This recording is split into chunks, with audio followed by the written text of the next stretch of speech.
Atin nyo pong narinig at napanood itong sashing ceremony ng Miss Grand International 2025 sa pamamagitan ni CJ Opiasa at narinig nyo mga kapolitika itong ating representative na si Emma Tiglao at napaka-energetic, napaka-enthusiastic nitong ating ipinadala ngayon sa Miss Grand.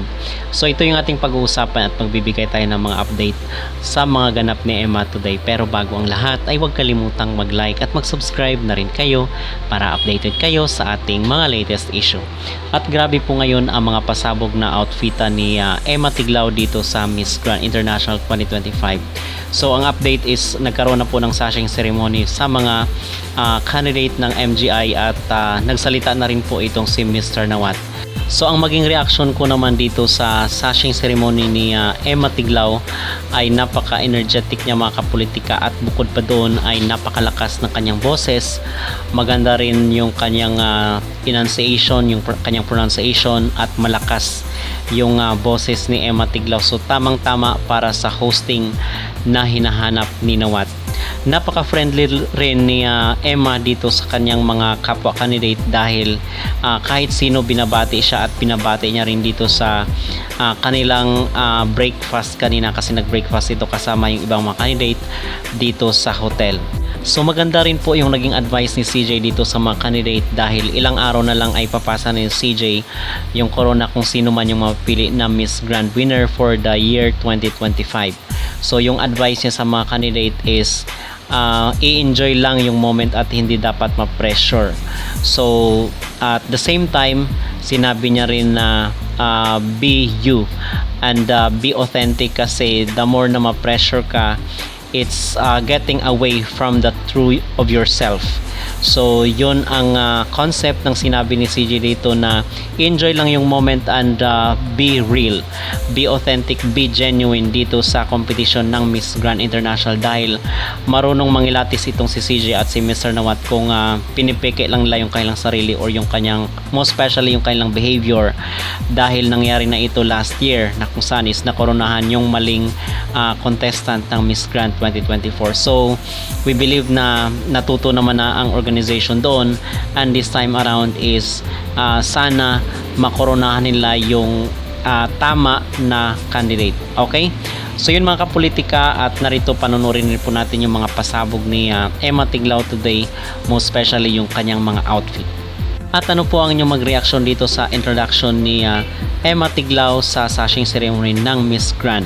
Mag-comment sa ibaba at huwag kalimutang mag-like at mag-subscribe kayo dito sa ating YouTube channel para updated kayo sa ating mga latest issue.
Done with the breakfast. And I'm with the Latina.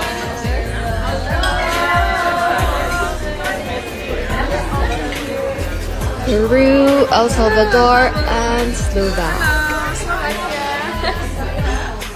Ahorita vamos terminando de desayunar y quiero mostrarles con quién tuve el desayuno con mis Grand Sisters. Aquí tenemos The Philippines. Hello, buenos días, Slovakia. Hola, hola, buenos días, El Salvador. Buenos días, good morning. Ya por aquí nos levantamos a desayunar con El Salvador, Philippines y Eslovaquia. Sawadee ka! Second day of Miss Grand Journey, and today, on our breakfast, we will wear our dress that we bought in the Platinum Mall. I'm hungry! Do you think we're done? I'm gonna dress up now. Going on to breakfast. I don't know whose grand sisters are here.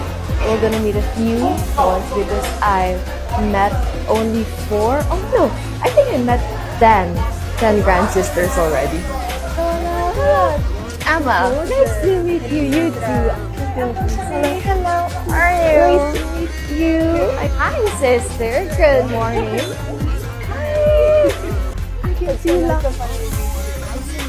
Hi. Good morning. How are you? Good morning. Emma from the Philippines. Sawadee ka. I don't know what to eat, but I'm hungry. Let's try this. Soup in the morning.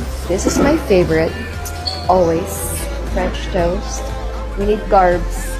And a little bit of sugar. Sugar. More protein for energy.